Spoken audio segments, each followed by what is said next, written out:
یگانه کارخانه ترانسفورماتورسازی در تاجیکستان امسال در قیاس به سال گذشته از 100% بیشتر درآمد خواهد گرفت. پیشگی کار نبود خود آوردن محصولات آوردهشان ایار یافته های کار کردهشان. در 9 ماه آخر 300 ترانسفورماتور استحصال شده، باز برای 180 تای دیگر پیمان بستند. های هر ماه آخر هزار پیشگی 5-6 تا تا 30 تا برآوردهشان. جمعیت سهامی ترانسفورماتور شهر باختر از بزرگترین کارخانه های تاجیکستان است که چند سال آخر آن را مفلسی تهدید می‌کرد. صدها کارمندش را بنابر نبودن سرچشمه درآمد به رخصتی بیمزد گسیل کردند.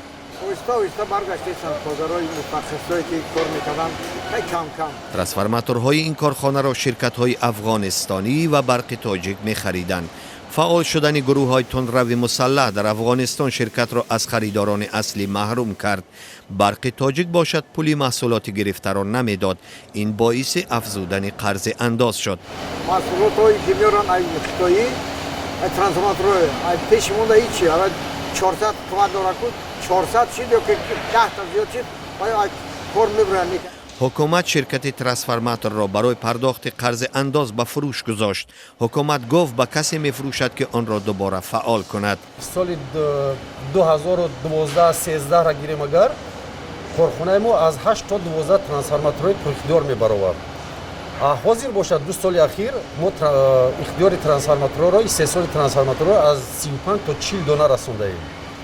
حالا از 141 کارگر 108 نفر آن به کار جلب شده اند و گفته می شود امید تقویت دادن این کارخانه یک زمان معروف هست.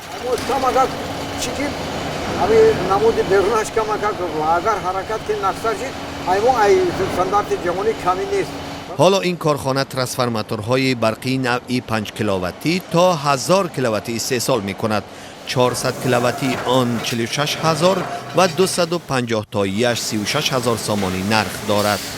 تکنولوژی که در دوره سوویتی بود حاضر هم در کارخانه ما همان تکنولوژی هست. ما تکنولوژی را ما جانا کرده استودیم، دستگاه‌های نو با کارخانه آورده ایم. سنا فدراسیون روسیه محصولاتمون هم محصولات خودمون هم از حساب فدراسیون روسیه خریدار میکنیم. در جمعیت سهامی ترانسفورماتور امید دارند که افزایش اقتدار انرژتیکی تاجیکستان بازار آنها را گرم می‌کند.